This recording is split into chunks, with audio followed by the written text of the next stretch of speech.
What to do when a spouse empties joint bank accounts in an Illinois divorce. Discovering that your spouse has emptied your joint bank accounts during a divorce can feel like a devastating betrayal that leaves you financially stranded. Unlike other states that provide automatic protections, Illinois law unfortunately does not prevent spouses from emptying joint bank accounts during divorce proceedings. Before a divorce is filed, there is no legal mechanism to prevent anyone from emptying a bank account beyond the rules set by the bank itself. Even after divorce papers are filed, Illinois provides no automatic stay that would freeze financial accounts or prevent bad behavior.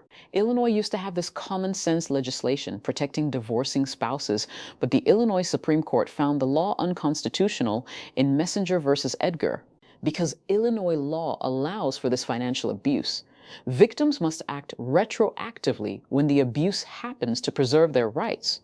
At the beginning of a divorce, a strongly worded letter should warn your spouse that emptying accounts will result in serious legal penalties.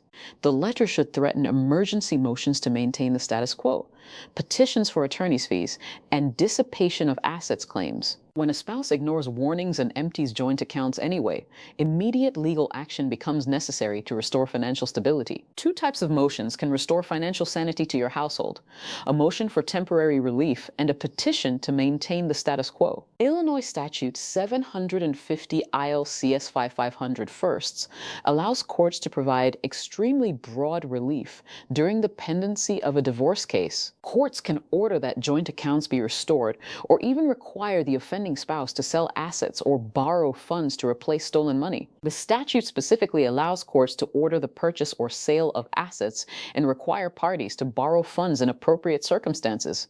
A motion for temporary relief should also include a request for temporary support, since future funds will likely be withheld as well.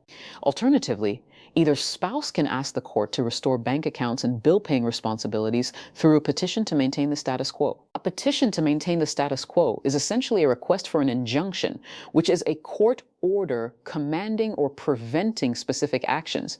While injunctions typically forbid future bad behavior, they can also look backwards and order restoration of previously emptied accounts. If the stolen money has been spent, that becomes the problem of the spouse who took it in the first place. Failure to restore emptied bank accounts to the court-ordered balance will result in a finding of contempt and possible jail time. Emergency motions can expedite this process, though each Illinois county has its own definition of what qualifies as a true emergency.